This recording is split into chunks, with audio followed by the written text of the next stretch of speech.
누가복음 4장 22절에서 30절 말씀 봉독해 드립니다. 그들이 다 그를 증언하고 그 입으로 나오는 바 은혜로운 말을 놀랍게 여겨 이르되 이 사람이 요셉의 아들이 아니냐.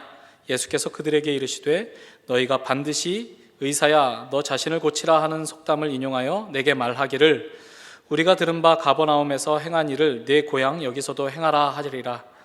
또 이르시되 내가 진실로 너희에게 이르노니 선지자가 고향에서는 환영을 받는 자가 없느니라. 내가 참으로 너희에게 이르노니 엘리야 시대에 하늘이 3년 6개월간 닫히어 온 땅에 큰 흉년이 들었을 때에 이스라엘에 많은 과부가 있었으되 엘리야가 그중 한 사람에게도 보내심을 받지 않고 오직 시돈 땅에 있는 사렙다의 한 과부에게 뿐이었으며 또 선지자 엘리사 때에 이스라엘에 많은 나병 환자가 있었으되 그 중에 한 사람도 깨끗함을 얻지 못하고 오직 수리아 사람 나아만 뿐이었느니라. 회당에 있는 자들이 이것을 듣고 다 크게 화가 나서 일어나 동네 밖으로 쫓아내어 그 동네가 건설된 산 낭떠러지까지 끌고 가서 밀쳐 떨어뜨리고자 하되 예수께서 그들 가운데로 지나서 가시니라. 지난 시간에 이어지는 본문입니다. 4장 14절부터 예수님의 갈릴리 지역에서의 공생애가 이제 시작이 되었습니다. 14절과 15절이 거기서 행하셨던 일에 대한 이제 요약적인 진술이 되겠습니다. 갈릴리에 가셔서 회당에서 가르치셨고 사람들의 칭송을 받으셨다라고 이제 이야기를 시작을 하죠. 그리고 이어서 그럼 갈릴리에서 무슨 일을 하셨는가, 어떤 가르침을 전하셨는가 하는 것이 이어지는 이제 4장 끝까지 이어지는 두 개의 일화를 통해서 소개되고 있습니다. 그러니까 갈릴리에서 과연 예수님께서는 무엇을 가르치셨고 또 어떤 일을 행하셨길래 사람들에게 칭송을 받으셨는가 하고 우리에게 알려주는 것이죠. 지난 시간에 보았던 것처럼 그 16절에서 안식일에 회당에 들어가셔서 선지자 이사야의 글을 읽으셨다는 장면을 우리가 보았습니다. 그래서 예수님께서 그 말씀을 읽으신 다음에 책을 덮으시고 이 글이 오늘 너희 귀에 응하였느니라 이렇게 말씀을 하셨죠. 그 얘기를 듣고 사람들이 그 은혜로운 말씀들을 놀랍게 여겼다라고 생각을 하면서 이렇게 서로 묻는 것 같습니다. 22절에 보시면 놀라운 이야기를 우리에게 들려주고 있는데 이 사람 우리가 잘 아는 사람 아니냐 이렇게 얘기하는 것이죠. 요셉의 아들이라고 우리가 오랫동안 알았던 사람이다.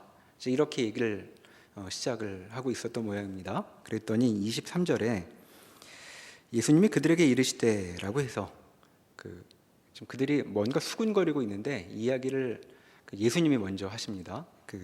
읽어봤지만 23절 24절을 다시 보시면 너희가 반드시 의사야 너 자신을 고치라 하는 속담을 인용하여 내게 말하기를 우리가 들은 바 가버나움에서 행한 일을 내 고향 여기서도 행하라 하리라. 또 이르시되 내가 진실로 너희에게 이르노니 선지자가 고향에서는 환영을 받는 자가 없느니라. 이렇게 말씀을 하시죠. 자, 이 말씀은 좀 도발적인 말씀으로 보입니다. 왜냐하면 아직 나사렛 사람들이 뭘 본격적으로 이야기를 하지 않고 있죠. 그런데 예수님께서 불쑥 얘기를 꺼내셔서 이렇게 이제 말문을 여셨습니다. 분명히 너희는 이렇게 얘기할 거다. 너희가 얘기하지 않아도 너희 마음속에서 나오려고 하는 이야기가 무엇인지 내가 잘 알고 있다. 그런데 예수님께서 잘못 넘겨짚은 것은 아닌 것으로 보입니다. 오늘 읽은 본문에서 보았던 것처럼 예수님께서 말씀을 하시니까 나사렛 사람들이 적대적으로 나오죠. 예수를 거의 죽이려고 하는 정도로 나오는 걸 보니까 예수님께서 괜히 넘겨짚은 것은 아니신 것 같고 지금 이들이 아직 발설은 하지 않았지만 이들의 마음속에 있었던 어떤 문제를 끄집어내신 것으로 보입니다. 예수님의 말씀은 이런 것이었죠. 분명히 너희는 가버나움에서 행한 것처럼 여기서도 행하라고 나한테 요구할 것이다. 지금 선지자가 와 있는데 선지자인 나에게 그런 요구를 할 것이다. 이렇게 얘기하고 있습니다. 근데 누가복음을 읽어보면 좀 당황스러운 것은 가버나움에서 행한 것이라는 말이 나왔지만 가버나움이라는 지명이 여기 처음 나온다는 것이죠. 그러니까 아직 무슨 일이 일어난지 여기까지 읽어서는 이제 알 수 없는 상태입니다. 다만 여기서 지금 읽은 본문까지로 확인할 수 있는 것은 사람들이 예수에게 말씀을 읽은 예수님께 무언가 요구 사항이 생겼는데 그 요구를 들어주지 않겠다는 말씀은 그 의사 표현은 분명히 하신 것 같죠. 그럼 대체 무슨 일이 가버나움이라는 곳에서 있었길래 그렇게는 안 하겠다고 하시는가 하는 점을 우리가 알아야만 이 말씀이 갖고 있는 의미를 파악할 수 있을 것입니다. 근데 우리의 궁금증을 아는 것처럼 누가복음은 바로 가버나움 이야기를 밑에 이어서 해주고 있죠. 31절부터의 이야기가 이제 가버나움에서의 이야기입니다. 31절을 읽어보면 갈릴리의 가버나움 동네에 내려오사 안식일에 가르치심에 그들이 그 가르침에 논란이 이는 그 말씀에 권위가 있음이로라 라고 이야기를 시작하고 있습니다. 그래서 끝까지 44절에 이르기까지가 가버나움에서 있었던 일이고 31절에서 44절까지의 이야기는 어떤 안식일에 있었던 이야기, 하루에 있었던 이야기를 우리에게 알려주고 있죠. 그러니까 가버나움에서 무엇을 하셨는지 이 본문을 통해서 우리가 확인할 수 있는 것입니다. 거기서도 31절, 32절에서 보았던 것처럼 예수님께서는 늘 하던 일을 하고 계셨던 것 같습니다. 오늘 나사렛에서 하셨던 것처럼 안식일에 회당에 들어가서 가르치셨다는 것이죠. 그러니까 이건 예수님께서 내내 하셨던 일인 것 같습니다. 15절에서도 여러 회당에서 가르치셨다라고 얘기하고 있었고 16절에서도 안식일에 나사렛에 가서 회당에서 가르치셨다고 얘기하고 있고 또 가버나움에서도 마찬가지 일을 이제 행하셨다고 시작을 하고 있죠. 그런데 여기서 뜻하지 않은 일에 예수님께서 휘말리시는 장면을 보게 됩니다. 33절에 보면 느닷없이 회당에 있던 한 사람이 소리를 지르죠. 회당에 더러운 귀신 들린 사람이 있어 크게 소리질러 이르되 아 나사렛 예수여 우리가 당신과 무슨 상관이 있나이까 우리를 멸하러 왔나이까 나는 당신이 누구인 줄 아노니 하나님의 거룩한 자니이다 라는 얘기를 합니다. 지금은 점잖게 읽었지만 당시 회당에서는 이렇게 읽지 않았겠죠. 절규와 같은 목소리로 읽었을 것 같습니다. 자, 이 얘기를 했던 사람이 지금 회당에 들어와서 가르치시고 있는 예수님이 누구인지를 얼마나 알았는지는 우리가 잘 모르겠지만 아마 초면이었다면 이건 굉장히 무서운 두려운 경험이었을 것 같습니다. 왜냐하면 예수님의 정체를 다 알고 있죠. 어디 출신인지도 알고 있고 이름도 알고 있고 그리고 사람들은 아직 모르는 숨겨진 정체도 알고 있습니다. 자, 여러분 여기서 누가 처음 보는 사람이 나한테 와서 당신 어디 사는 누구지? 이렇게 얘기하면 깜짝 놀라시지 않겠습니까? 그런데 그 정도가 아니고 남들은 잘 모르는 내가 속으로 알고 있는 것까지 어제 어디서 뭐하고 있었죠? 이런 얘기를 하면 아마 그날 하루 종일 마음이 무거울 것 같습니다. 예수님이 지금 그런 일을 당하신 거죠. 그런데 그 얘기를 들으시고 35절에 보면 예수님의 반응이 되게 담백합니다. 예수께서 꾸짖어 이르시되 잠잠하고 그 사람에게서 나오라 이렇게 한마디 하십니다. 그러니까 우리 같은 사람들에게는 아주 두려운 경험, 무서운 대상을 만나시고 별 얘기 안 하시고 뭐 사실은 제가 그런 사람이 아니고 뭐 이런 얘기 안 하시고 그냥 나와라 한마디 하시는 거죠. 그러자 그 사람에게 들어가 있던 귀신이 쫓겨났다라고 얘기하고 있습니다. 이거 원래 계획이 없던 일이 지금 있었던 것이죠. 그렇게 해서 이제 회당에서 가르치시던 일을 마치고 이제 회당 밖으로 나가시는데 38절에 보시면 예수께서 일어나 회당에서 나가서 시몬의 집에 들어가시니 시몬의 장모가 중한 열병을 앓고 있는지라 사람들이 그를 위하여 예수께 구하니 예수께서 가까이 서서 열병을 꾸짖으신데 병이 떠나고 여자가 곧 일어나 그들에게 수종드니라 라고 되어 있습니다. 자, 이제 회당에서 나오셔서 이제 시몬이라는 사람 뒤에 보면 5장에 시몬이 나오고 이 사람은 이제 베드로라는 걸 우리가 알 수 있습니다. 그 사람 집에 들어가셨는데 그 집에 갔더니 장모가 열병을 앓고 누워 있었다라고 여기 얘기하고 있죠. 근데 사람들이 예수님께 와서 자꾸 그 여인을 고쳐달라고 지금 청하고 있습니다. 그러니까 이걸 보면 38절의 이 이야기를 보면 예수님께서 어디든 가시면 아픈 사람 어디 있나 찾으셔서 낫게 하시지 않고 있다는 정황을 우리가 볼 수 있죠. 그러니까 예수님은 시몬이 얼마나 큰 집에 살았는지 모르겠지만 당시에 보통 그 유대인들의 집은 그냥 집 한 칸이었다고 얘기하죠. 그러니까 병자를 보셨을 텐데, 보셨을 가능성이 높은데 예수님께서 이제 별일을 안 하고 있으셨던 겁니다. 그런데 예수님께서 회당에서 어떤 일을 행하셨는지를 아마 사람들이 알았을 것이고, 그걸 알고 나니까 고쳐주십시오라고 지금 청했던 것이죠. 그러니까 예수님은 병자를 보시고서도 고쳐주겠다고 먼저 나서시지 않고 사람들이 청해서 그 요청 때문에 지금 병을 고쳐주시고 있습니다. 여기서도 그 예수님의 원래 그 안식일을 보내는 방식과는 좀 다른 일이 펼쳐졌던 것이죠. 근데 이렇게 그 두 가지 일을 행하셨다는 것, 적어도 우리가 성경을 통해서 이 두 가지 일이 있었다는 것을 알고 있는데, 이 일들 때문인지 이제 사람들이 몰려들기 시작합니다. 40절에 보면 해질 무렵에 사람들이 온갖 병자들을 데리고 나오매 예수께서 일일이 그 위에 손을 얹으사 고치시니 여러 사람들에게서 귀신들이 나가며 소리질러 이르되 당신은 하나님의 아들이니이다. 예수께서 꾸짖으사 그들이 말함을 허락하지 아니하시니 이는 자기를 그리스도인 줄 알미더라 라고 이야기가 이어지고 있죠. 자, 당시는 하루가 일몰에 시작해서 일몰 될 때까지니까 40절에 해에 질 무렵이라는 것은 이제 안식일이 끝났다는 얘기입니다. 안식일이 끝나니까 자유롭게 움직일 수 있죠. 그랬더니 사람들이 예수님께서 어디 가시기 전에 자기가 알고 있는 아픈 사람, 귀신 들리는 사람들을 다 몰고 지금 예수님께로 나왔습니다. 그리고 그들을 고쳐주셨다라고 얘기하고 있죠. 이 역시 사람들이 데리고 오지 않았으면 예수님께서 주도적으로 사람들을 찾아서 치료해 주시지는 않았을 거라고 여겨지는 대목입니다. 그래서 그 가버나움에 있었던 일을 보면 예수님께서 평소대로 안식일에 가르치는 일을 하고 계셨는데 의도하지 않게 사람들의 요청으로 또 귀신이 개입하는 바람에 예수님께서 몇 가지 이적을 행하셨다라고 이 일들을 정리해 볼 수 있죠. 예수님께서 이 일들을 주도적으로 행하시진 않았지만 어쨌든 이 일들로 우리가 예수님이 도대체 어떤 분인지, 어떤 일을 행하시는 분인지에 대한 아주 작은 부분을 확인할 수 있습니다. 예수님이 누구신가라고 묻는다면 36절의 말씀을 답으로 삼을 수 있죠. 그분은 권위와 능력을 가지신 분이었다라는 점을 여기 얘기하고 있습니다. 도대체 누구길래 병도 내쫓고 귀신도 내쫓을 수 있는가 묻게 되는 것이죠. 그래서 그분은 이런 문제에 대해 결정권을 갖고 계시고, 낫게 할지 그냥 둘지에 대한 결정권을 행사하실 수 있는 분이고, 그리고 낫게 하시기로 원하신다면 그렇게 행하실 수 있는 존재라는 사실이 여기 드러나고 있습니다.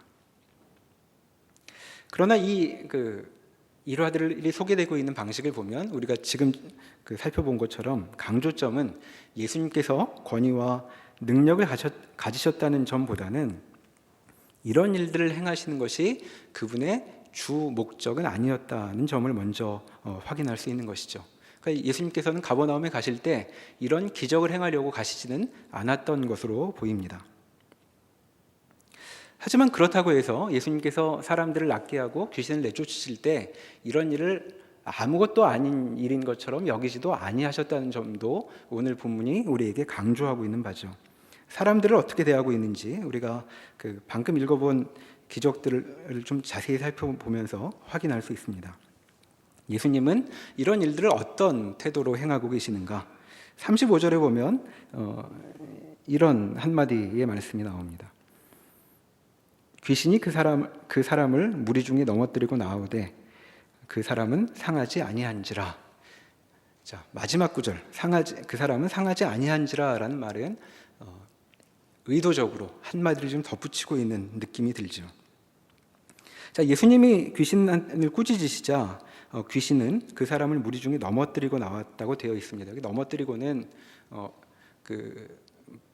번역을 달리 해보면 그 사람을 땅바닥에 내던졌다라고 번역할 수 있습니다. 던졌다는 얘기입니다. 자, 이 귀신이 지금 어떤 처지에 있었냐 하면 34절에서 이렇게 얘기했죠. 당신 우리를 멸하러 왔나이까 이렇게 얘기했습니다.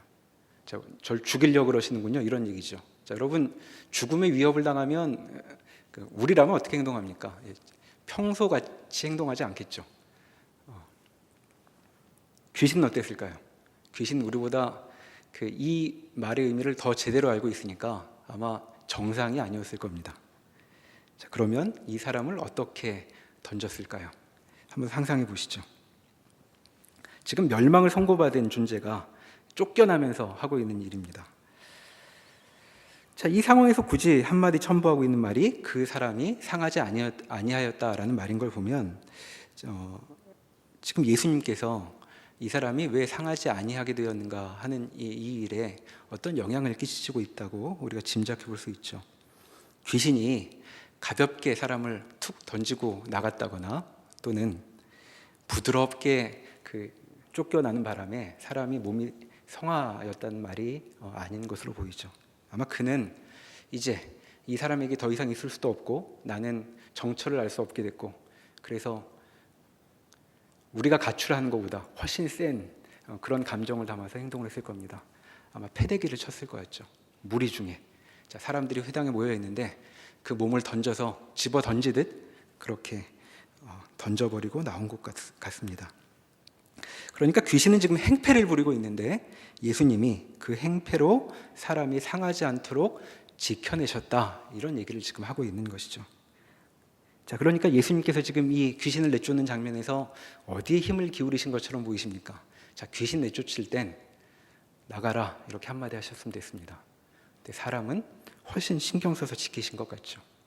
그래서 지금 이 기적은 예수님께서 사람을 어떻게 챙기시는가 보여주고 있습니다. 귀신을 내쫓을 때 아마 이 사람은 귀신만 내쫓을 수 있다면 팔이라도 좀 부러져도 괜찮을 것처럼 느꼈을지도 모르는데 온전히 귀신이 나가도록 하셨다라고 우리에게 이야기해 주고 있죠. 이런 점은 39절에서도 찾을 수 있습니다. 시몬의 장모가 낫게 되었을 때 39절은 이렇게 얘기하고 있죠. 병이 떠나고 여자가 곧 일어나 그들에게 수종드니라. 자, 수종드니라, 시중 들었다는 얘기입니다. 자, 시중 들 수 있다는 것은 이 여인이 지금 회복실에 있는 상태가 아니라는 걸 얘기하는 거죠. 수술 받고 나면 한동안 회복하지 않습니까? 그때는 함부로 일으키지도 않고 움직이지도 않습니다. 근데 지금 일어나서 시중을 들었다는 것이죠. 누가 지금 시킨 게 아닙니다. 자, 몸이 무거우면 아마 원래 이 나이였다면 그 명령을 받아서 움직여도 아이고 허리야, 아이고 다리야 이러고 움직였을 텐데 지금 이 여인은 바로 일어나서 예수님께 시중을 들 수 있었다고 이야기하는 것을 보면 이 사람이 얼마나 온전한 상태로 치유되었는가에 대한 단서를 우리에게 알려주고 있다고 말할 수 있겠습니다. 아마 사람들은 예수님께 청하긴 했어도 그렇게 기대하지는 않았을 것 같습니다. 나으면 좋겠다, 열이라도 떨어지면 좋겠다라고 생각을 했을 텐데 사람들의 예상이나 기대를 뛰어넘는 온전한 회복을 여인에게 선사하셨다라고 얘기하고 있죠. 그리고 더욱 인상적인 모습이 40절에 나옵니다. 40절에 보시면 사람들이 온갖 병자들을 데리고 나와왔는데 예수님이 일일이 그 위에 손을 얹으사 고치셨다라고 얘기하고 있습니다. 자, 36절에 보면 예수님께는 권위와 능력이 있다고 얘기했습니다. 자, 권위와 능력을 가진 자라면 병자들을 어떻게 고칠 수 있었을까요?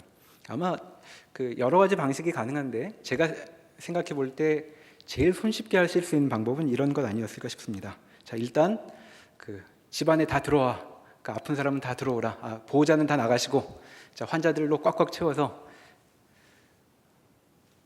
자, 이제 병을 낫게 하겠노라, 하나 둘 셋 이러면 다 나을 수 있지 않았을까요? 근데 예수님께서 그런 방식을 취하지 않으셨다는 겁니다. 자, 그거보단 조금 번거로운 방식이 있을 수 있죠.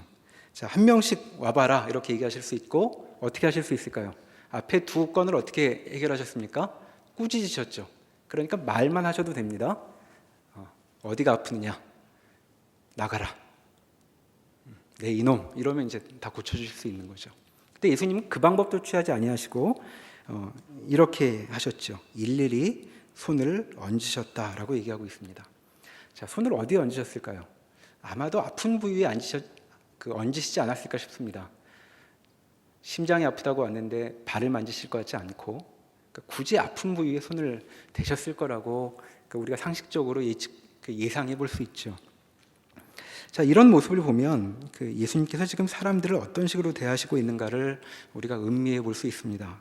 지금 예수님께서 처한 상황이 어떠한 것인지 우리가 다시 생각해 봐야죠. 41절에 보면 귀신들도 있었던 것 같죠.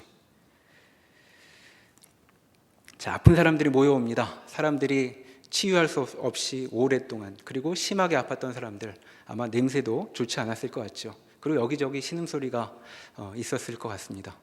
자, 그리고 도무지 통제할 수 없는 귀신 들리는 사람들은 귀신들이 여기저기서 떠들어대고 있었겠죠. 자, 그러니까 지금 적어도 예수님께서 계신 이 자리는 이 예배 분위기와는 달랐을 것 같죠. 정신이 하나도 없는 혼란통이었을 것입니다. 이런 혼란스러운 와중에 지금 예수님께서는 어떻게 하시고 있냐면 예수님께서 만나시는 한 명 한 명에게 집중하고 계시죠. 일일이 손을 얹어 낫게 하시고 있습니다. 예수님께서 그들에게 손을 얹으실 때 어떤 눈빛으로 그들을 쳐다보셨을까요? 한 건, 두 건, 세 건 이렇게 건수를 올리는 것 같은 그런 눈빛이었을까요? 아마 그렇지 않을 것으로 보입니다. 내가 너의 고통과 아픔에 대해 안타까운 마음이 있다는 눈빛으로 이들에게 다가가셔서 그들의 아픈 부위에 직접 손을 대셨을 것이라고 우리가 생각해 볼 수 있죠. 그래서 본문은 우리에게 이 가버나움 사건을 통해 예수님이 어떤 분인가 보여주고 있습니다. 우리가 믿는 예수님은 사람들을 이렇게 대하시는 분이라고 우리에게 얘기해 주고 있죠. 이건 그때뿐이 아니라 지금 우리에게도 마찬가지일 것입니다. 그런 분이 지금 이 사람들에게 찾아와 있는 것이죠. 이 일은 사람들에게 아주 강한 인상을 남겼던 것 같습니다. 42절에 보시면 이 일로 생겨난 결과를 얘기하고 있죠. 자, 날이 밝음에 예수께서 나오사라고 되어 있습니다. 아마 밤 내내 붙잡혀 계셨던 것 같죠. 한적한 곳으로 가셨다고 얘기합니다. 자, 한적한 곳이란 사람들이 찾을 수 없는 곳이었던 것 같습니다. 이걸 보면 지금 예수님께서 이렇게 고쳐주고 계시지만 이 일을 주업으로 삼고 계시지 않는다는 것을 다시 한번 확인하게 됩니다. 지금 내 일이 이게 아니라고 여기고 계시는 것이죠. 근데 사람들이 예수님을 가만두지 않습니다. 무리가 찾다가 만났다라고 얘기하고 있죠. 추적을 시작했습니다. 이 사람 놓치면 큰일 나겠다. 반드시 떠나가지 못하게 붙잡아 놓고 우리들의 문제를 해결해야 되겠다라고 찾고 있습니다. 그리고 찾아내서 떠나시지 못하게 만류하였다고 얘기하죠. 못 떠나십니다. 예수님 어디 못 가십니다. 우리와 같이 계셔야 됩니다 라고 붙잡으려고 하죠. 근데 예수님께서 43절에 보면 이렇게 답하십니다. 내가 다른 동네들에서도 하나님의 나라 복음 전하여야 하리니 나는 이 일을 위해 보내심을 받았노라. 이렇게 얘기하시고 떠나가시죠. 거절하십니다. 이유는 내가 하려고 하는 일은 하나님의 나라 복음 전하는 일이다. 이런 기적 베푸는 일이 아니다라고 얘기하시고 있는 것입니다. 너희가 바라는 그 일은 내가 하려고 하는 일, 나에게 맡겨진 일이 아니다라고 얘기하고 있으신 것입니다. 도대체 예수님은 사람들이 이렇게 기뻐하고 좋아하는데 아마 가버나움 동네에 병자와 귀신 들린 자들이 가족으로 있었던 사람들은 다 잔치 분위기 아니었겠습니까? 이렇게 기쁨과 즐거움을 만끽하게 해놓으시고 왜 떠나가시려고 하는 것일까요? 예수님은 대체 이 사람들 속에 가셔서 무슨 일을 하고 싶으셨길래 또 떠나가야 한다라고 얘기하시고 있는 것인지 생각해 보게 되죠. 예수님은 자신의 용건을 이렇게 말씀하셨습니다. 하나님의 나라 복음 전하는 일, 그 일이 내 일이다 라고 얘기하셨죠. 그럼 그것이 뭘까요? 그 복음이란, 그 복음의 내용이 소개되고 있는 부분이 바로 이 앞부분에 나사렛에서 있었던 일인 것이죠. 지난 시간에 설명을 들었던 것처럼 예수님께서 18절 19절에 이사야서의 말씀을 통하여 무엇을 하려고 하시는지, 그리고 하나님의 나라 복음이 무엇인지 이야기해 주고 계십니다. 그래서 우리는 다시 나사렛의 사건으로 돌아가 보게 되죠. 18절과 19절의 내용은 이것이었습니다. 18절에 주의 성령이 내게 임하셔서 내가 가난한 자에게 복음을 전하게 하신다라고 얘기하고 있습니다. 자, 복음을 전하게 하시는데 내가 지금 복음 전하고 있다라고 얘기하시고 있는 것이죠. 그래서 복음 전하게 하시려고 내게 기름을 부으사 나를 보내시는데 포로된 자에게 자유를, 눈먼 자에게 다시 보게 함을 전파하게 하고 또 눌린 자를 자유롭게 하는 일, 그 일을 맡기셨다 이렇게 소개하셨습니다. 그리고 이 일이 응하였다라고 말씀하셨던 것이죠. 그러니까 이 말씀을 듣고 나사렛 사람들이 예수님께 청하려고 하는 일은 이해가 됩니다. 포로된 자에게 자유를, 눈먼 자에게 다시 보게 함을, 눌린 자에게 자유롭게 함을 하신다고 하셨으니 보여주십시오, 이렇게 얘기하고 있는 거죠. 뭐가 이상합니까? 기적을 보여달라고 할 만해 보입니다. 그런데 23절에서 27절에 이어지는 오늘 본문으로 읽은 예수님의 답을 보면 예수님은 이 기대를 자연스러운 것으로 받아들이시지 않는 것처럼 보입니다. 너희가 내게 기적을 보여달라고 요청할 수는 없는 일이다, 이렇게 얘기하시고 있는 것이죠. 가버나움에서 행한 대로 나한테 행하라고 하는데, 우리가 가버나움의 사건을 보았으니까 예수님은 아마 이런 메시지를 담으신 것 같죠. 가버나움에서 내가 행했다고 너희가 인상 깊게 기억하고 있는 그 일도 내가 하려고 했던 일 아니다. 그러니까 그 일을 하자고, 그 일 때문에 나하고 만나자고 할 수는 없는 일이다, 이렇게 말씀하고 있는 것이죠. 그러면서 나를 만날 때는 어떤 마음을 가져야 되는지에 대해서 24절에서 이렇게 단서가 될 만한 말씀을 주십니다. 선지자가 고향에서는 환영을 받는 자가 없느니라. 자, 여기서 강조점은 어디에 있을까요? 환영 못 받는다는 걸까요? 환영 못 받는다는 이 사실보다 더 중요한 근본적인 강조는 지금 너희에게 와 있는 자는 선지자다라는 말씀으로 보입니다. 지금 선지자가 왔는데 선지자한테 기적 보여달라고 할 때가 아니다, 이런 얘기를 하시고 있는 것이죠. 그럼 도대체 선지자가 오면 뭘 소망해야 하는가, 선지자한테는 무엇을 기대해야 하는가라고 묻게 되는데, 그에 대해 예수님께서 예를 두 가지로 들어주고 계십니다. 25절과 26절에는 구약시대 엘리야 선지자 시대의 이야기를 해주고 계시고, 27절에는 엘리사 선지자 때의 일을 얘기해주고 계시죠. 자, 그때를 돌아봐라, 이렇게 얘기하시는 겁니다. 자, 엘리야와 엘리사 때 무슨 일이 벌어졌길래, 선지자가 오면 무슨 일이 벌어지길래 라고 이제 이해를 해야 되겠죠. 그래서 이 시간에 엘리야 때 대체 무슨 일이 벌어졌는지 그 두 예 중에 하나의 예를 저희가 좀 더 생각을 해보려고 합니다. 자, 엘리야 시대에 예수님께서 이렇게 얘기하셨습니다. 25절에 보면 내가 참으로 너에게 이르노니, 자, 장난으로 하는 얘기가 아니다, 이런 말이죠. 엘리야 시대에 하늘이 3년 6개월간 닫히어 온 땅에 큰 흉년이 들었을 때에 이스라엘에 많은 과부가 있었을 때 엘리야가 그중 한 사람에게도 보내심을 받지 않고 오직 시돈 땅에 있는 사렙다의 한 과부에게 뿐이었으며 라고 얘기하고 있습니다. 자, 그때 무슨 일이 벌어졌냐면 시돈 땅 근처에 있는 사르밧이라는 곳, 구약에선 사르밧이라고 불리고 여기서 이제 그리스 말로 사렙다라고 얘기하고 있습니다. 그때 과부의 아들이 병들었다 죽었는데 그를 되살리는 사건을 지금 이야기하고 있는 것이죠. 엘리야 선지자가 왜 거기로 보내졌는지 아느냐, 이렇게 얘기하시고 있는 겁니다. 그런데 지금 예수님께서 기적 보여달라고 하는 사람들에게 나는 그 일 못 보여주겠다라고 하시는 말씀 가운데 예로 이 과부 이야기가 나온 걸 보면 지금 예수님께서 죽었다 살아난 사람에 대한 기적이 펼쳐진 이야기, 기적 얘기를 하시고 있는 것이 아니라는 사실을 우리가 먼저 가늠해 볼 수 있습니다. 기적을 행하지 않겠다고 하시면서 어떻게 하면 선지자가 찾아와 기적을 행해 줄 수 있는지에 대한 이야기를 하셨을 것 같지 않죠. 그러니까 지금 예수님께서 꺼내시고 있는 일은 이게 무슨 뜻일까?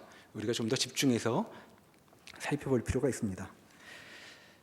자, 그래서 열왕기상으로 다시 돌아가 보겠습니다. 구약 545면 어간에 보면 열왕기상 17장의 말씀이 나옵니다.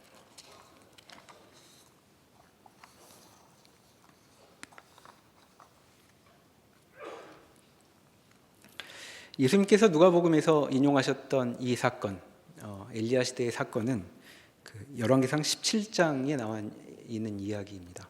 엘리야 이야기는 더 많이 나와 있지만 17장 한 장에 들어있는 내용을 거기 요약을 하신 것인데, 거기 17장은 이런 얘기입니다.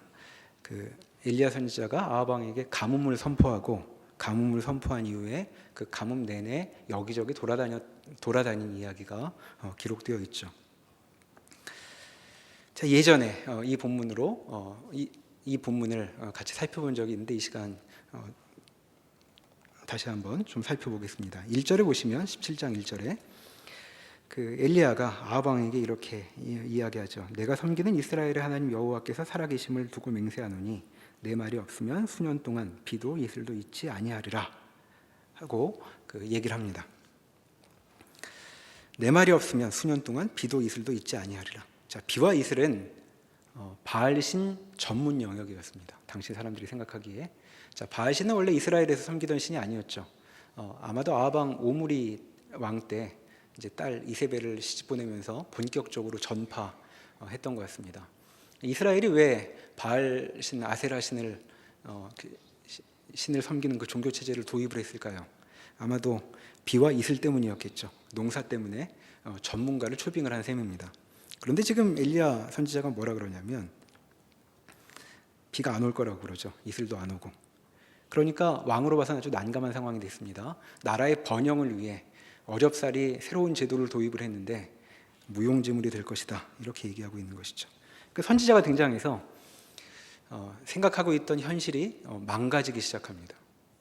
이렇게라도 어떻게 계속 유지되면 좋겠다고 생각을 했는데 선지자가 말을 하는 바람에 와르르 무너지는 일이 이제 시작이 되는 것이죠. 그래서 이제 이스라엘은 오랫동안 여러 해 동안 비가 없게 되죠. 근데 성경은 이스라엘 얘기는 하지 않고 그 선지자를 따라 움직입니다. 2절에 보시면 이스라엘의 형편을 알려주지 않고 그 말을 한 다음에 여호와의 말씀이 엘리야에게 임하여 이르시되 너는 여기서 떠나 동쪽으로 가서 요단 앞 그릿 시내가에 숨고 그 시냇물을 마시라. 내가 까마귀들에게 명령하여 거기서 너를 먹이게 하리라. 그가 여호와의 말씀과 같이 하여 곧 가서 요단 앞 그린 시내가에 머물매 까마귀들이 아침에도 떡과 고기를 저녁에도 떡과 고기를 가져왔고 그가 시냇물을 마셨으나 땅에 비가 내리지 아니하므로 얼마 후에 그 시내가 마르니라 라고 되어 있습니다. 자, 선지자가 움직인 것에 따라 카메라가 쫓아가고 있는 것이죠. 자, 그러니까 본문은 지금 이 선지자가 어떤 경험을 하는지를 봐야 한다라고 우리에게 이야기해주고 있는 중입니다. 선지자는 가뭄이 있을 것이라고 얘기하고 자기는 어디 물이 풍성하고 먹을 게 많은 곳에 있는 것이 아니라 이스라엘 땅에 그대로 머물게 되죠. 그러니까 자기가 얘기한 것 때문에 이제 자신도 고생을 하기 시작하는 겁니다. 그런데 하나님께서 그 일을 겪게 하시는데 여기를 떠나 가서 숨어라라고 이제 3절에서 이야기하시죠. 자, 가서 숨어라라는 얘기는 숨을만 합니다. 나중에 18장에 보면 아합이 사람 풀어가지고 엘리야 찾으러 다니는 일이 나오죠. 자, 아합으로 봐서는 엘리야라도 잡아서 족치든 해야 비가 오든 말든 뭔가 풀 수 있을 거라고 생각을 했겠죠. 그러니까 하나님께서 지금 숨어라라고 하시는 것이 이제 맞습니다. 그런데 이제 숨어 보니까 거기도 먹을 게 없죠. 그러니까 뭐 좋은 피난처는 아닌 것 같습니다. 그런데 하나님께서 기적적인 방식으로 그의 생명을 유지시켜 주시죠. 그러니까 이 그릿 시내가에서의 경험을 통해서 엘리야가 먼저 경험하게 되는 것은 지금 가뭄이 있지만 가뭄 때문에 죽지 않는 것이로구나를 먼저 확인하게 됩니다. 스스로. 하나님께서 가뭄을 주셔서 온 나라가 피폐해졌지만 사람을 죽이고 살리시는데 가뭄이 아무 상관이 없는 것이로구나를 까마귀가 주는 떡과 고기를 통해 확인하게 되죠. 이 떡과 고기 구약 출애굽기에 나오는 만나와 메추라기와 뭐 전혀 다르지 않은 내용입니다. 어떻게 살았나? 그때처럼 살았다는 걸 선지자가 직접 경험하고 있는 것이죠. 그러니까 이것만으로도 하나님 세시구나, 하나님은 다 하실 수 있구나를 확인했을 텐데 하나님께서 여기 그냥 두시지 않고 또 장소를 옮기게 하십니다.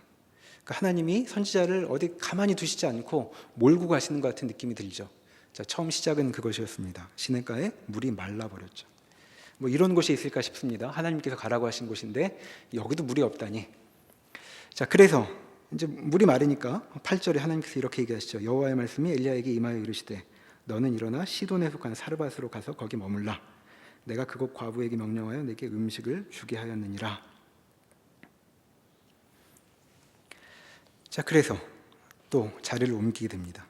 자, 어디로 옮기냐면 시돈에 속한 사르밧에 가게 되죠. 자, 시돈은 어떤 곳이냐 하면 바알신이 온 바알의 고향입니다. 바알과 아세라의 본산으로 들어가서 거기서 생명을 부지하라고 지금 얘기하시고 있는 것이죠. 그래서 이제 가게 되는데 누구한테 가라 그러냐면 과부한테 가라 그럽니다. 그리고 나중에 10장 10절에서 12절을 쭉 읽어보면 그 과부가 별로 형편이 좋지 않죠. 처음 만났는데 나한테 떡 해달라고 했는데 나중에 알고 보니까 그거 먹고 죽으려고 그러던 과부였습니다. 뭐 이런 사람한테 가라 그러실까 싶은 이제 그런 사람한테 보내시는 것이죠. 가보니까 시돈에 가보니까 거기도 가뭄입니다. 거기도 먹을 게 없고 그 마찬가지인데 이제 더구나 과부에게 가서 이제 생존을 유지하게 된 것이죠. 근데 거기서도 하나님의 신비한 능력으로 역시 죽지 않고 생존을 하게 되죠. 자, 선지자가 지금 이렇게 장소를 옮겨가면 무엇을 경험하고 있는 것일까요? 자, 아마 선지자가 스스로 지금 겪고 있는 일입니다. 관객이 아니고 구경꾼이 아니라 자기도 그 안에 들어가서 겪고 있는 경험. 그 경험은 어떤 것이었을까요? 첫째는 언약에 신실하지 못한 이스라엘에게 하나님께서 벌을 내리시고 있는 것을 몸소 체험합니다. 자, 왜 비가 안 오는가?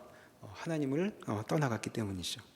그리고 이 일은 이스라엘에게만이 아니라 이스라엘이 의지하고 있었던 바알의 본산에서도 마찬가지로 경험되는 일이었다는 것도 확인하고 있습니다. 그러니까 내내 이 벌의 한가운데 하나님의 징계가 주어지고 있는 이 한가운데 있었던 것인데 선지자가 대면하게 됐던 주제는 무엇이었을까? 엘리야는 가뭄의 극한의 상태에서 마찬가지의 사람에게 가서 자신을 의탁해야 했고 그리고 살아날 수 있었습니다. 그래서 배운 것은 이런 것이었던 것 같죠. 이 가뭄은 하나님께서 주신 벌이 많은데 그런데 우리 인생을 돌아보니 내가 겪어보니 가뭄 때문에 죽는 게 아니구나 라는 점을 확인하게 되는 것입니다. 시냇가가 아니어도 사는 것이죠. 시냇물이 말라도 사는 것이었고 먹을 것이 떨어져도 사는 것이었습니다. 심지어는 이스라엘 땅 아닌 바깥에 갔는데도 여전히 살아있던 것이죠. 그러니까 하나님께서 우리 인생을 책임지실 땐 가뭄이 있든 가난이 있든 아무 것에도 구애받지 않고 하나님 우리를 살리실 수 있구나, 인생은 계속될 수 있구나를 확인하게 되는 것입니다. 하나님의 보호가 형편이나 정황에 제한되지 않는다는 사실을 확인하는 것이죠. 그래서 선지자는 이 가뭄을 겪으며 두 가지 사실을 확인했습니다. 첫째는 이 현실이 얼마나 무서운 것인가, 하나님께 벌을 받는다는 것이 얼마나 참혹한 일인가를 확인했고 그와 함께 그러나 하나님께서 살리려고 하신다면 어디서든 가뭄이 있던 가난이 있던 살아날 수 있다는 사실도 확인하게 됩니다. 자, 이 정도면 하나님의 사람으로 충분히 경험한 것 같습니다.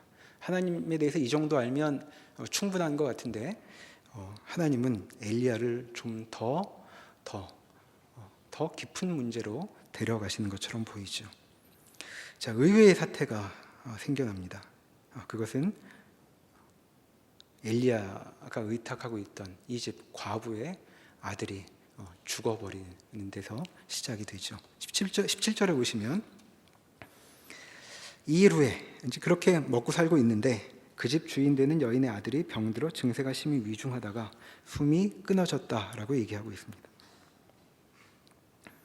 그랬더니 여인이 18절에서 이렇게 이야기하죠. 엘리야에게 이르되 하나님의 사람이여, 당신이 나와 더불어 무슨 상관이 있기로 내 죄를 생각나게 하고 또 내 아들을 죽게 하려고 내게 오셨나이까? 이렇게 얘기합니다. 자, 여기 중요한 단어는 죄라는 말로 보입니다. 자, 과부의 원망은 이런 거죠. 당신이 저와 무슨 상관이 있다고 여기까지 와서 제가 이런 일을 겪게 하는 겁니까? 이렇게 얘기하고 있습니다. 굳이 저를 찾을 필요 없지 않으셨습니까? 하는 거죠. 그간 돌보심을 받은 처지를 생각을 해보면 좀 지나치게 퉁명스러워 보입니다. 아들 잃었다고 이렇게까지 말할 수 있는 건가 싶죠. 근데 지금 과부가 겪고 있는 일은 이런 것입니다. 과부는 처음에 가난 때문에 힘들었죠. 그리고 가뭄이 덮치는 바람에 더 힘들어졌습니다. 그런데 지금 아들이 죽는 데에서 무슨 문제에 부딪히고 있냐면 죄라고 불리는 문제에 부딪혀 버리는 것이죠. 그래서 지금 선지자한테 이렇게 얘기합니다. 마음이 얼마나 정돈되어서 하는 얘기일지 모르겠지만 그 마음속에 있는 내용이 여기 드러나는 것이죠. 선지자라는 당신 도대체 왜 오셨습니까? 내가 죄인인 것 드러내게 하려고 오신 것입니까? 이렇게 얘기하는 겁니다. 내가 죄인인 거 알지만 꼭 당신이 나한테까지 와서, 하나님의 사람이 나한테까지 와서 내가 죄인인 걸 드러내야 합니까? 하나님이 죄 옆에 오신다면 죄인은 죽어버리는 것 저도 알고 있습니다. 제가 죄인이라는 것 발각내게 하려고 당신 여기까지 찾아오신 것입니까? 이렇게 지금 울부짖는 것으로 보입니다. 하나님 앞에 내 모습으로 나아가선 죽음밖에는 거둘 것이 없는데, 그리고 지금 내 아들이 죽는 것으로 나는 그 현실을 맞닥뜨리게 되었습니다. 자, 그 말뿐입니다. 살려달란 말도 없고 어떻게 해달라는 얘기도 없습니다. 마치 이렇게 얘기하는 것 같죠. 이렇게 될 줄 다 알았습니다. 굳이 왜 저를 찾아오셨습니까? 근데 이 일은 과부만의 문제가 아닌 것으로 보입니다. 선지자도 마찬가지의 질문이 여기 있는 것 같죠. 19절에 보시면 엘리야가 그에게 아들을 달라고 합니다. 그를 그 여인의 품에서 받아 안고 자기가 거처하는 다락에 올라가서 자기 침상에 누입니다. 아무도 따로 못 오는 자리에 지금 데려간 것으로 보이죠. 20절에 여호와께 부르짖어 이르되 내 하나님 여호와여, 주께서 또 내가 우거하는 집 과부에게 재앙을 내리사 그 아들이 죽게 하셨나이까 하고 묻습니다.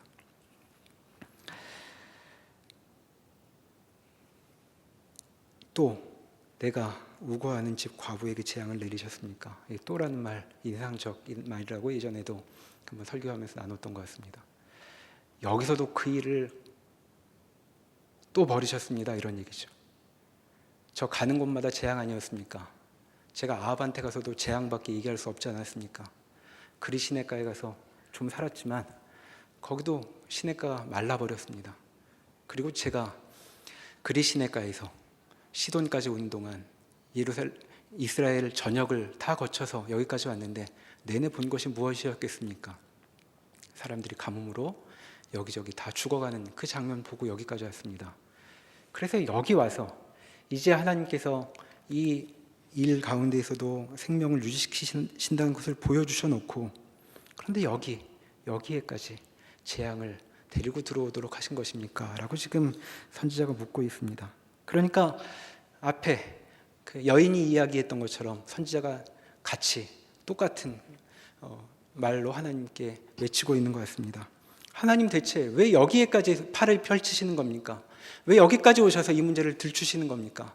하나님께서 안 오셨다면 그냥 그렇게 살다가 때 되면 죽었을 텐데 주께서 살리시는 거 다 보이셔놓고 여기 와서 이제 다시 죽음을 주시는 것입니까? 이런 당혹스러움이 선지자의 말에 들어있습니다.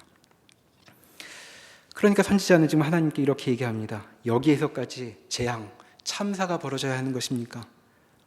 그러니까 선지자가 지금까지 경험한 것을 이렇게 얘기하는 것이죠. 또 여기까지 재앙을 내리시는 겁니까? 자, 선지자가 올 때 선지자가 확인하게 됐던 삶의 현실은 재앙이었던 것입니다. 하나님을 떠난 자들이 버리게 된 삶의 현실, 그것이 재앙이었던 것이죠. 가뭄으로 죽어가고 있고, 그리고 하나님의 능력이 임한 이곳에서도 죽음이 불러일으켜져 있었습니다. 가뭄이 이렇게 계속되고 있는데 하나님은 엘리야에게 가뭄을 멈출 말을 주시지 않고 있습니다. 아까 1절에서 그렇게 얘기했죠. 내 입에서 말이 없으면 가뭄이 그치지 않을 것이라고. 하나님 이제 제 입을 좀 열어주셔야 되는 거 아닙니까? 라고 하는 마음이 여기 담겨 있는 것 같습니다. 이제 죽음은 이곳 과부의 집안까지 밀려 들어오고 있습니다. 자, 이 죽음은 하나님의 징계의 죽음입니다. 하나님의 벌이 임할 때 들어오는 그런 죽음인 것이죠. 자, 하나님이 원하시는 것이 이런 재앙입니까? 하나님 지금 뭘 하시려고 이러고 계십니까? 라고 부르짖고 있죠. 그래서 21절에 이렇게 하고 있습니다. 그 아이 위에 몸을 3번 펴서 엎드리고 여호와께 부르짖어 이르되 내 하나님 여호와여, 원하건대 이 아이의 혼으로 그의 몸에 돌아오게 하옵소서. 자, 이것은 그냥 살려달라는 말보다 훨씬 깊은 의미를 담고 있는 것 같습니다. 하나님, 지금 하나님께서 재앙을 펼치고 있는 이 이유가 죽이려고 하시는 일은 아니지 않습니까? 사람을 없애버리려고 이렇게 하시고 있는 것 아니지 않습니까? 주님께서 이스라엘에게 찾아오시는 일은, 그리고 저에게 경험시키려고 하시는 일은 재앙이 아니라 생명 아닙니까? 이렇게 지금 하나님께 이야기하고 있는 것입니다. 그래서 21절에 살려달라고 기도하고 있었던 것이죠. 22절에 보면 하나님이 엘리야의 소리를 들으셨다라고 얘기하고 있습니다. 살려주셨죠. 자, 아이가 살아난 것은 우리가 읽었던 이 맥락을 보면 선지자의 의문에 대한 답이 주어지는 것이라고 말할 수 있겠습니다. 하나님은 죽음을 주려고 찾아오시지 않고 생명을 주시기 위해 여기 와 있다는 사실을 보여주고 있는 것입니다. 하나님께서 지금 가뭄을 일으키셨던 일은 재앙 때문이 아니라 죽이려고 이러시는 것이 아니었다는 것을 보여주고 있는 것이죠. 그러니까 엘리야 시대의 큰 가뭄, 자, 누가복음에 엘리야 시대의 큰 흉년이라고 말하는 그 흉년의 의미가 무엇인지 여기서 확인하게 되는 것입니다. 그 큰 가뭄은 언약에 따른 벌이었습니다. 하나님께서 하나님을 떠나 하나님 없이 살기로 하는 자들에게 주시는 벌이었던 것이죠. 하나님 없이 겪게 되는 삶이 무엇인가 보여주고 있습니다. 그것은 가뭄이었고, 그리고 가난이었고, 그리고 죽음이었습니다. 그러나 하나님의 목적은 죽이려고 이 일을 벌이신 것이 아니었다고 성경은 우리에게 말하고 있는 것입니다. 하나님은 생명을 주고 싶어 하셨던 것이죠. 선지자가 직접 이 대목까지 자신의 삶으로 겪어갔던 것입니다. 엘리야는 가뭄을 거쳤고 가난을 거쳤고, 그리고 죽음을 거쳐 하나님의 뜻이 무엇인가 확인하는 데에 이르렀던 것입니다. 그리고 바로 거기서 이 죽음 앞에서 이 일을 이루려고 하시는, 하나님께서 무슨 일을 이루려고 하시는지를 확인하게 된 것입니다. 그래서 이제 하나님의 뜻이 죽음이 아니라 생명이 있으니 이 생명을 주려고 하는 하나님의 뜻에 마음을 돌려야 한다는 사실을 선지자 자신이 삶으로 우리에게 증언하고 있는 것입니다. 그러니까 열왕기상 17장이 우리에게 보여주고 있는 것은 선지자의 움직임을 통해 하나님께서 왜 이 가뭄을 내리시고 있는 것인지, 이 가뭄을 통하여 어디로 나아가게 하려고 하시는 것인지를 보여주고 있는 것이죠. 문제는 가뭄이 아니었습니다. 이스라엘에게 문제는 이 가뭄이 아니라, 그러니까 어떻게 해야 이 가뭄이 끝날까가 아니라 이 가뭄을 통하여 하나님께서 이들에게 왜 생명을 허락하셨는지, 왜 이 땅에서 살게 되었는지를 확인하게 되는 것, 하나님께서 생명을 주어 생명을 향유하게 하는 그 삶의 원래의 의미를 확인하게 하는 것, 그것이 이 가뭄의 목적이었던 것이죠. 그러니까 엘리야를 통해 이스라엘 사람들은 생명이신 하나님께로 돌아와야 한다라는 점을 확인해야 했던 것입니다. 다시 누가복음 4장으로 돌아가 보시죠. 자, 이런 점을 기억을 염두에 둔다면 지금 예수님께서 나사렛 사람들에게 무슨 얘기를 하고 계신지 우리가 좀 더 이해할 수 있을 것 같습니다. 자, 이런 맥락에서 예수님은 나사렛 사람들의 요청, 기적을 우리에게도 보여달라라는 요청을 거절하고 계십니다.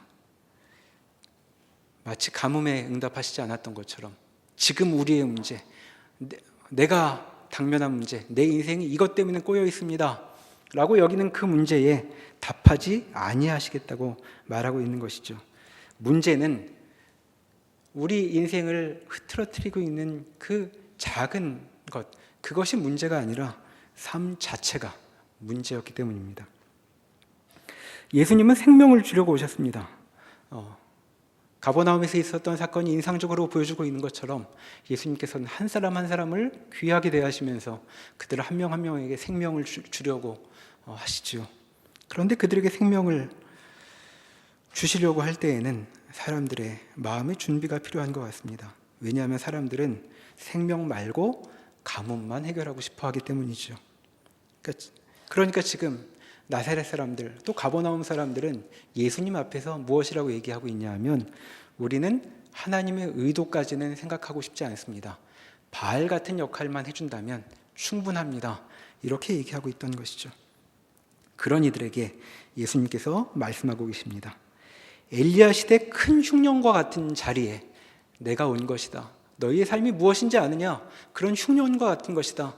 너희가 왜 이러고 사는지 돌아보아야 한다. 이렇게 얘기하고 계십니다. 너희는 그런 형편에 처해 있다. 그러니까 너희가 나한테 요청할 것은 가뭄을 해결할 수 있는 물을 달라는 것이 아니다. 너희는 너희 삶 전체를 돌이켜야 하는 문제에 있고, 그리고 그것을 안다면 너희에게 생명이 주어질 것이다 라고 말씀하고 있습니다. 이 사실을 깨닫고 생명을 주려고 하시는 하나님 자신에게로 돌아가야 한다라고 말씀하고 있는 것이죠. 자, 엘리야 때는 아무도 이 가뭄이라는 주제 너머로 넘어가지 못했던 것 같습니다. 그래서 생명은 시돈 땅, 이방 땅에 있었던 한 여인의 집에만 실현될 수 있었던 것이죠. 이제 예수님께서 나사렛 사람들에게 물으시는 것입니다. 너희는 어찌하려느냐? 자, 어떻게 했습니까? 4장 28절에 예수님 말씀 듣고 다 크게 화가 났습니다. 그래서 예수님을 몰고 갑니다. 낭떠러지로 떨어뜨려 죽여버리려고. 구약 엘리야 시대 같은 모양이죠.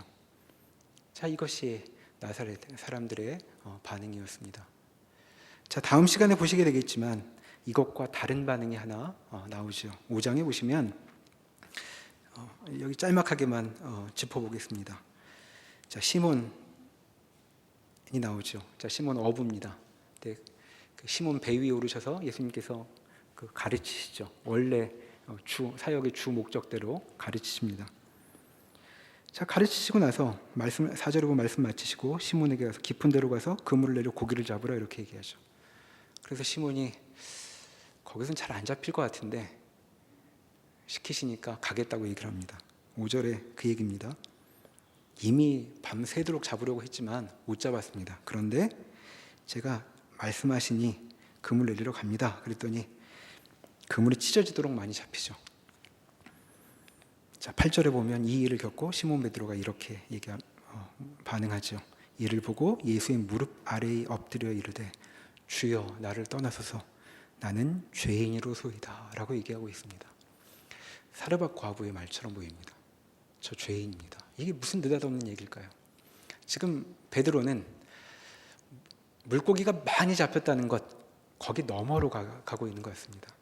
물고기 많이 잡힌 건 놀라운 일인데 지금 내가 이분과 나눌 이야기는 물고기 잡힌 얘기가 아니라 죄라는 내 인생의 훨씬 궁극적인 문제에 대한 것이로구나를 확인하게 된 것이죠.